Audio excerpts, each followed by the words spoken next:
இப்போ நீங்க ரொம்ப கஷ்டப்பட்டுக்கிட்டே இருக்கீங்களா? மனசு ரொம்ப கவலையா இருக்கா? தனித்து விடப்பட்டோங்கிற மாதிரி ஒரு ஃபீலிங்ல இருக்கீங்களா? யாருமே ஆதரவு சொல்ல, ஒரு அனுதாபப்பட யாருமே இல்லையா உங்களுக்குன்னு? உங்களுக்கு உதவி செய்ய யாருமே முன் வரலையா? கவலையே படாதீங்க. அருணகிரிநாதர் சொல்லியிருக்காரு, உனக்கு யாருமே இல்லைன்னு கவலைப்படாத, முருகன் இருக்கான் உனக்கு, நீ அனாதை இல்ல.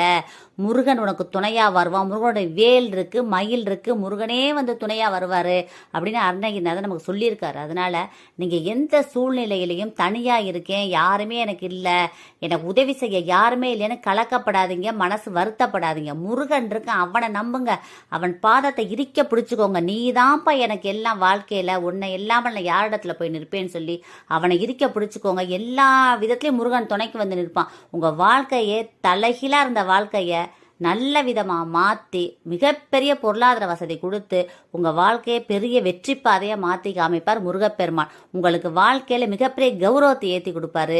யாரெல்லாம் உங்களை வேணான்னு ஒதுக்கி தள்ளினாங்களோ அவங்களே உங்களை வழியை வந்து கையெடுத்து உங்களை கும்பிடுற ஒரு சூழலை முருகப்பெருமான் உருவாக்கி கொடுப்பார். அதனால முருகனை நம்புங்க. உங்கள் சொந்த பந்தம் யாரையுமே நம்பாதீங்க, முருகப்பெருமானை நம்புங்க. நீ தான்ப்பா எல்லான்னு சொல்லி உங்கள் வாழ்க்கையை அவட்ட ஒப்படைச்சிருங்க. அப்புறம் பாருங்க, உங்கள் வாழ்க்கை மிகப்பெரிய முன்னேற்றத்தை நோக்கி போய்கிட்டே இருக்கும். இந்த பதிவை எல்லாருக்கும் ஷேர் பண்ணுங்க, கமெண்ட் பண்ணுங்க. எல்லாருமே நல்லா இருக்கணும் ஃப்ரெண்ட்ஸ். Thank you friends. வாழ்க்கை வளமுடன். தேங்க்யூ.